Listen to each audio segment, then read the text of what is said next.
Mesdames, Messieurs, bienvenue si vous nous rejoignez sur Télé Djibouti dans ce 15h. Donc voici les principaux titres qui seront développés dans cette édition du 15h. Le président de la République, son Excellence Ismaël Omar Guelleh, a donné ce matin le coup d'envoi d'un méga projet à Dameldjouk et le dépôt de candidature de M. Jama' Abdurrahman Jama', candidat indépendant ce matin au ministère de l'Intérieur. Bonjour, bienvenue, très heureuse de vous retrouver, bienvenue si vous nous rejoignez sur Télé Djibouti. Le président de la République, son Excellence Ismaël Omar Guelleh, a procédé ce matin à la pose de la première pierre d'un projet de création d'un terminal gazier et d'une usine de liquéfaction. Le gaz qui arrivera jusqu'à nos côtes proviendra de l'Éthiopie et sera transporté par un gazoduc d'environ 700 à 800 km. Quelques 12 milliards de mètres cubes de gaz naturel seront ainsi acheminés depuis l'Éthiopie vers Djibouti, puis repris par des navires marchands jusqu'en Chine, des navires méthaniers jusqu'en Chine. La pose d'un gazoduc sur 700 à 800 km et la création d'une usine de liquéfaction nécessitera un investissement de l'ordre de 4 milliards de dollars environ. Voici tout de suite la suite avec Asma Oubaker.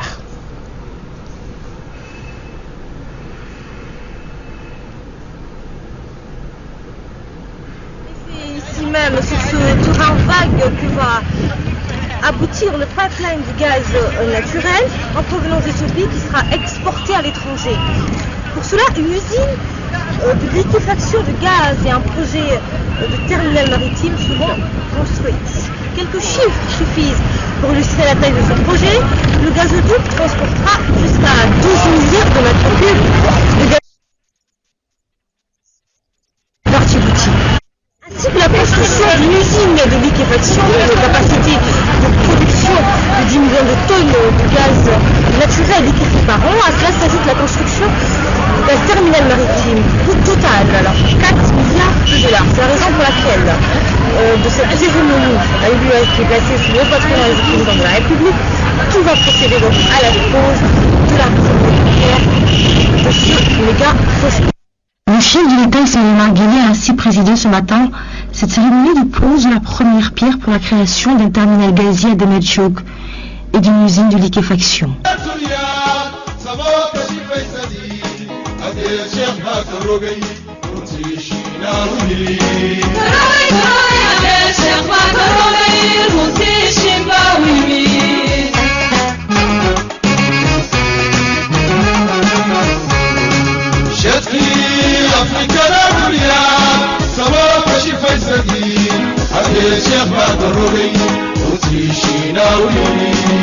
Le président de la République a été accueilli à son arrivée par le préfet de la région d'Arta, le ministre de l'énergie Ali Yacoub Mahmoud.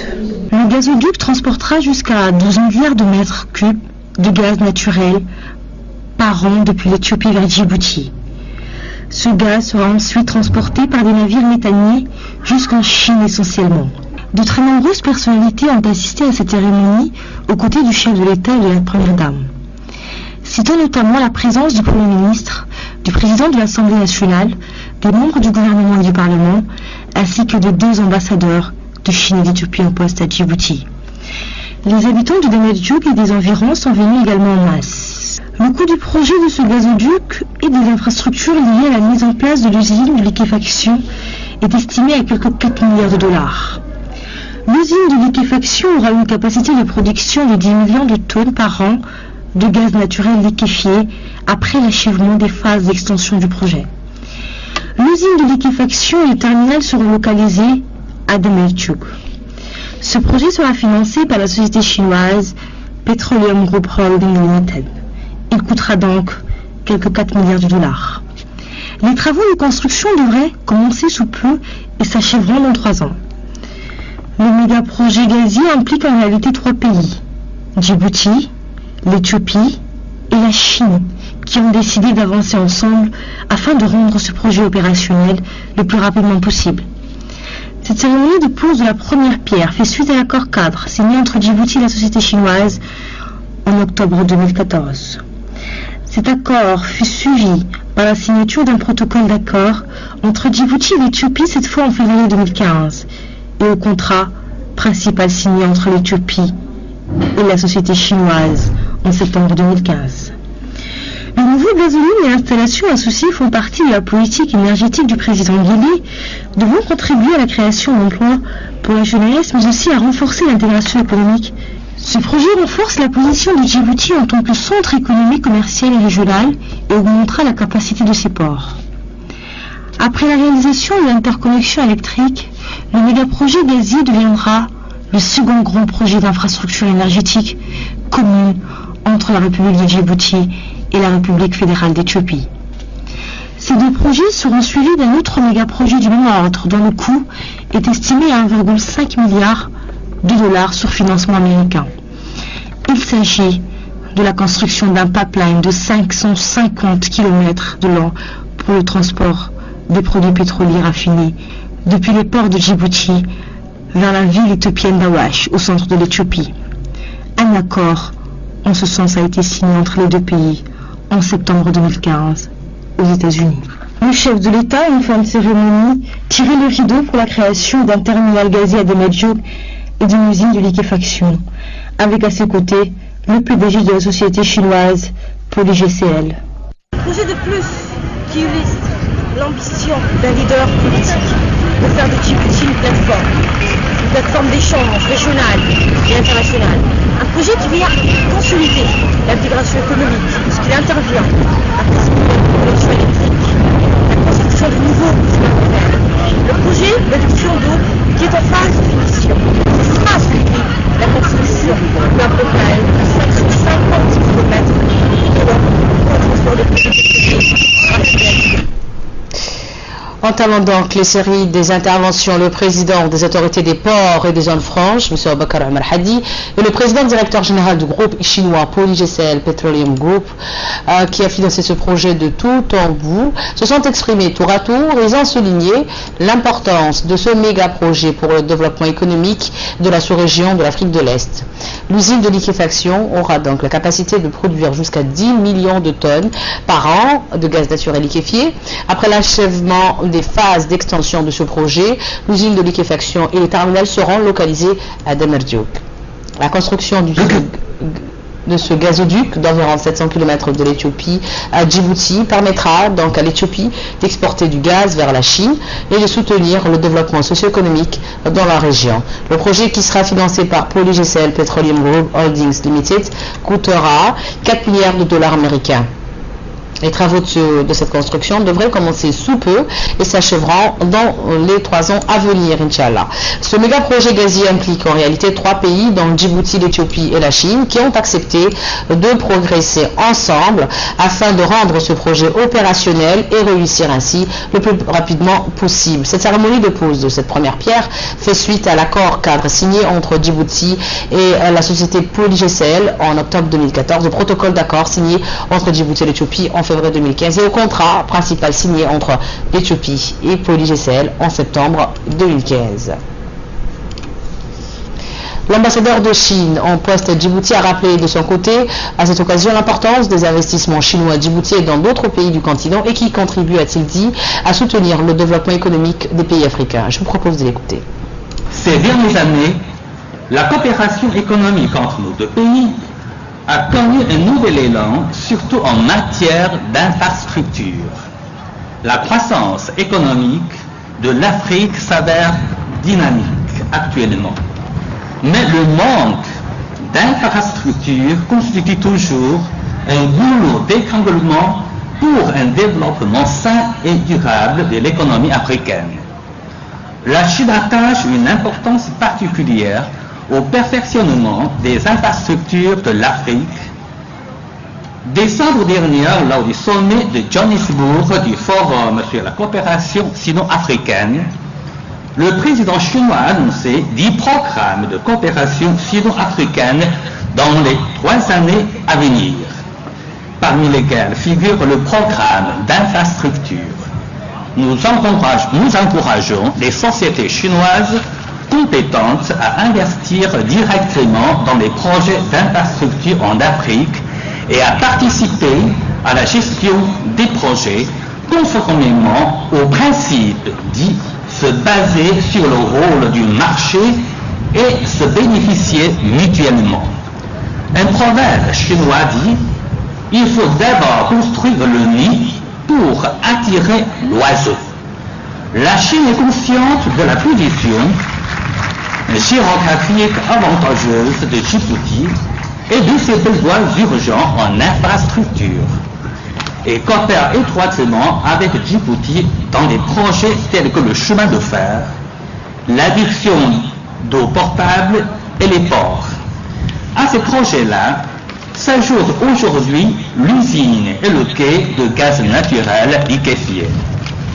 Ces projets permettront à Djibouti de valoriser davantage sa position géographique, de créer de nouveaux emplois pour le bien-être de sa population et de permettre au continent africain d'accélérer le processus d'intégration et de s'unir pour gagner en puissance.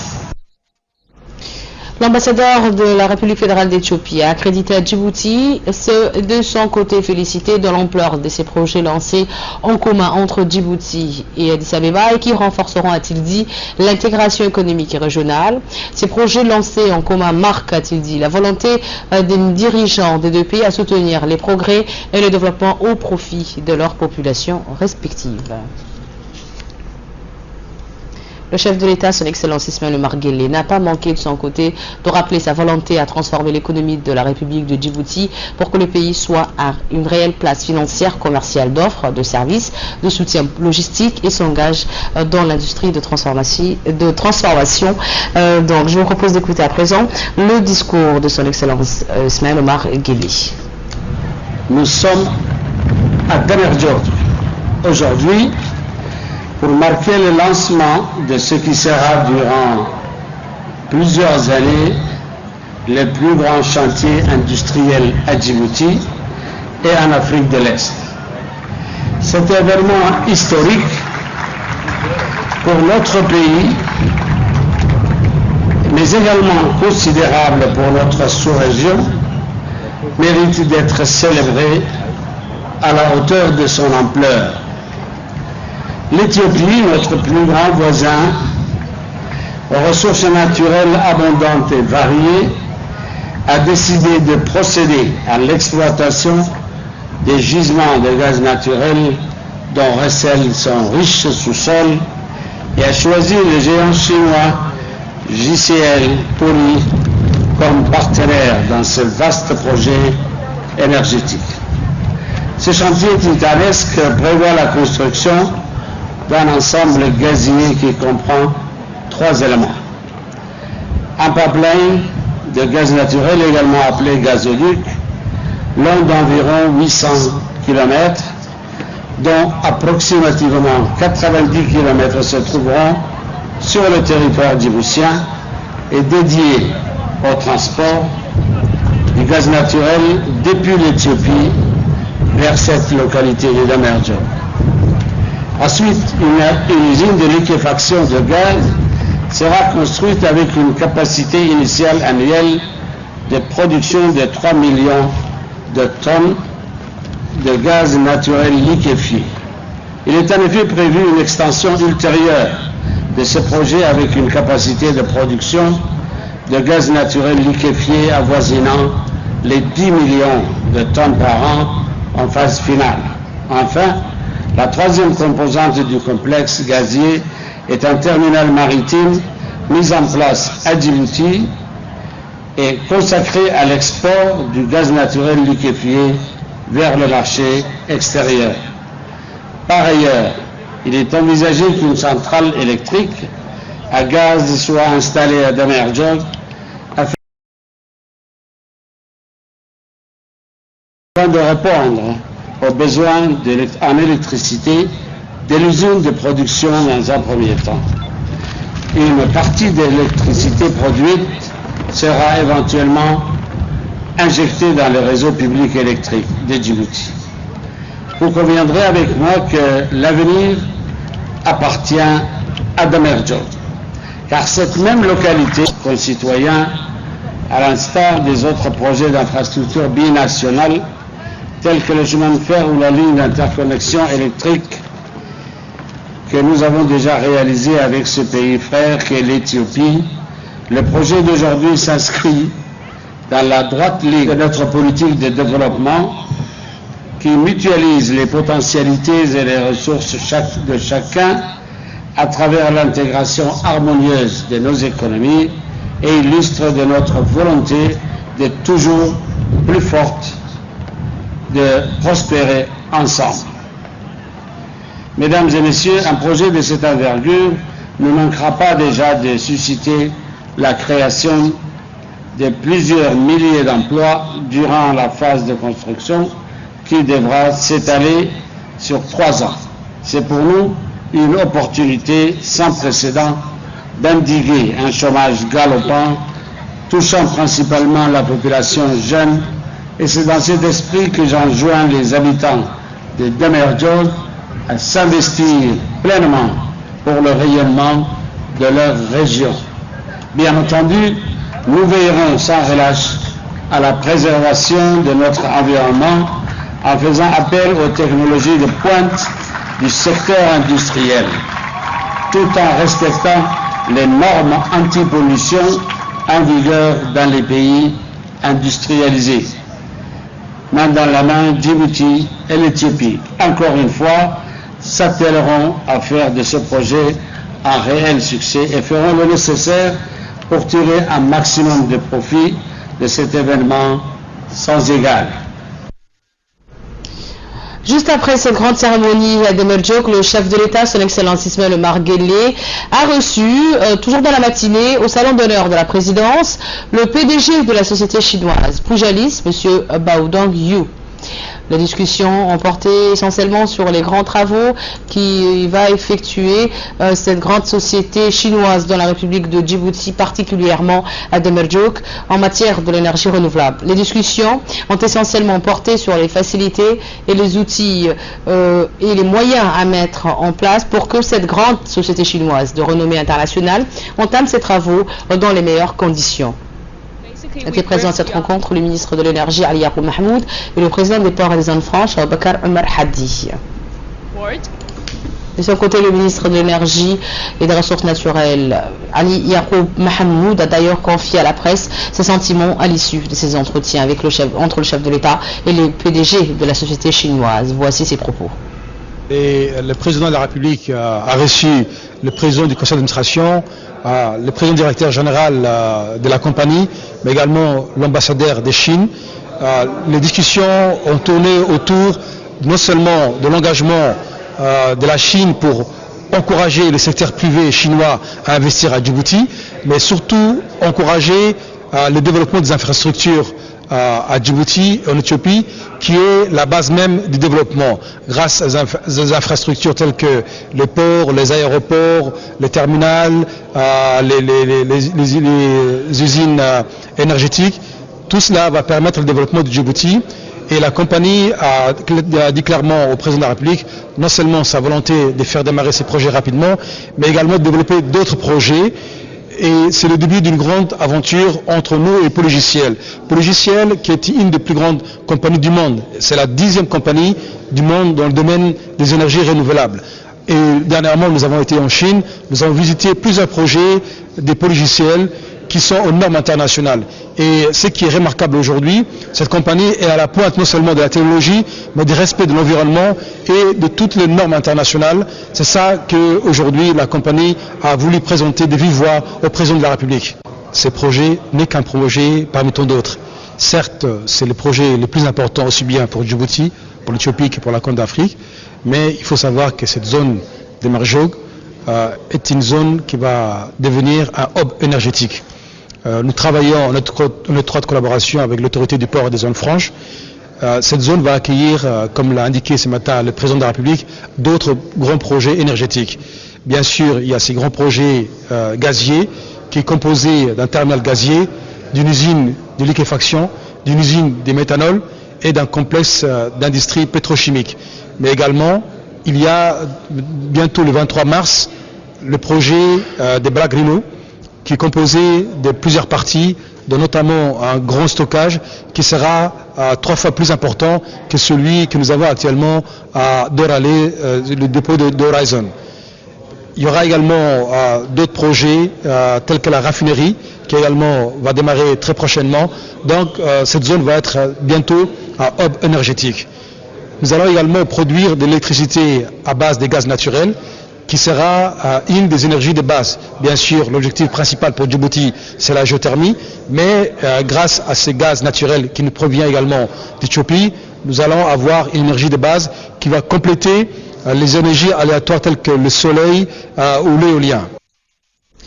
Le chef de l'état-major général des armées, le général de division sécurité Cheikh Ibrahim, a reçu ce matin, de son côté, au quartier général des armées, une forte délégation militaire saoudienne, conduite par le chef des opérations de la marine saoudienne. Plusieurs officiers supérieurs ont suivi les discussions. À noter également la présence des ambassadeurs djiboutiens et saoudiens en postariat à Djibouti. Peu après l'accueil, les responsables militaires et les officiers supérieurs ont échangé des discussions. Les responsables des deux armées ont défini durant ces discussions les voies et moyens de renforcer leur coopération bilatérale.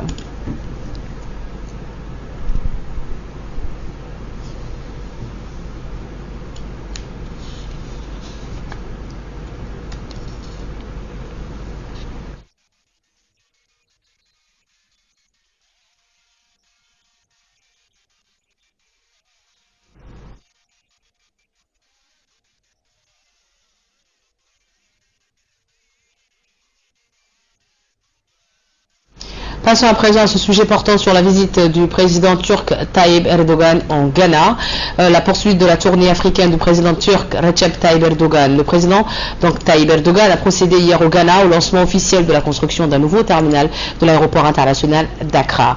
Commentaire de Negat Fouad. Le Ghana était la deuxième étape de la tournée en Afrique de l'Ouest du président turc Recep Tayyip Erdogan.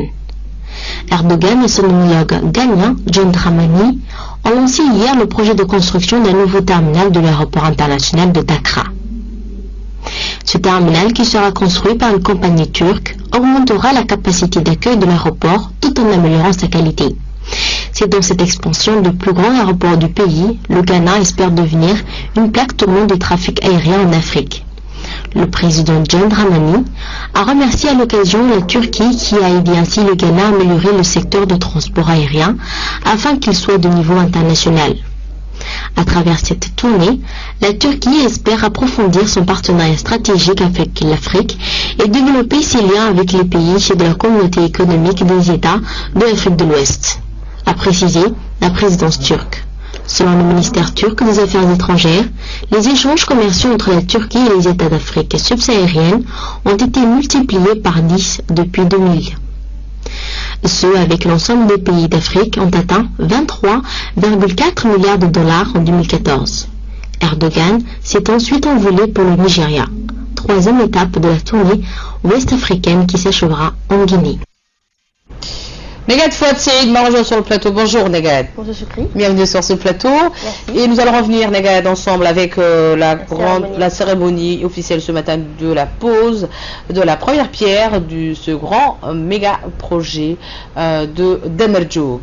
Qui a réuni beaucoup de hautes personnalités et la population de Demerjouk. Le chef de l'État a présidé ce matin la cérémonie de la pose de la première pierre pour la création du gazier à Demerjouk, d'une usine de liquéfaction. De très nombreuses personnalités ont assisté à cette cérémonie aux côtés du chef de l'État et de la première dame, citant notamment la présence du Premier ministre, président de l'Assemblée également, des membres du gouvernement, du Parlement ainsi que des ambassadeurs de la Chine, de l'Éthiopie en poste à Djibouti. Donc les habitants de Demerjouk et des environs sont venus également en masse pour féliciter ce geste et cette avancée économique. Donc le gazoduc transportera jusqu'à 12 milliards de mètres de cubes de gaz naturel par an depuis l'Éthiopie vers Djibouti. Donc ce gaz sera ensuite transporté vers des navires méthaniers jusqu'en Chine essentiellement. Donc ce projet permettra à l'Éthiopie